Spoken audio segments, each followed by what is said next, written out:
நிறைய பேர் இந்த ஒன் மீல் அ டே கான்செப்ட் சொல்கிறீங்களே, டீ காஃபிலாம் சாப்பிட மாட்டீங்களான்னு கேட்டாங்க. ஒன் மீல் அ டே அப்படின்ற கான்செப்டில் என்ன அப்படின்னா, இந்த 11 மணிலேருந்து 1 மணிக்குள்ளே சரியான பசி வரும். அதை ஆற்றுவதற்கு காய்கறிகள், நிறைய காய்கறிகள் கொண்ட சிறிதளவு தானிய வகைகள் கொண்ட உணவு. காலை மாலை நான் இருவேளையும் ஒரு காஃபியோ டீயோ சாப்பிட தான் செய்கிறேன். ஒன்று, இது பல நாட்களுடைய பழக்கம். ஒன்று, இரண்டாவது, கொஞ்சம் கொஞ்சமாக தான் எல்லாமே விட முடியும். இப்போதைக்கு காஃபியே சாப்பிட வேணாம், டீ சாப்பிட வேணான்னு சொல்ல. இப்போதைக்கு நான் காஃபியை அருந்தி கொண்டு தான் இருக்கிறேன்.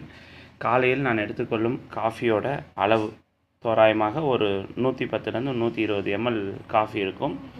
200 ml காஃபி எடுக்கிறது இல்லை. அதே மாதிரி மாலையில் ஒரு வேளை ஒரு 120 ml காஃபி எடுக்க தான் செய்கிறேன்.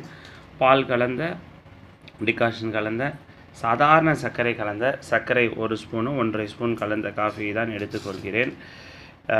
இது நீங்கள் எல்லாருமே நிறைய பேர் பின்பற்றி வரீங்க அப்படிங்கிறது எனக்கு ரொம்ப மகிழ்ச்சியை தருகிறது.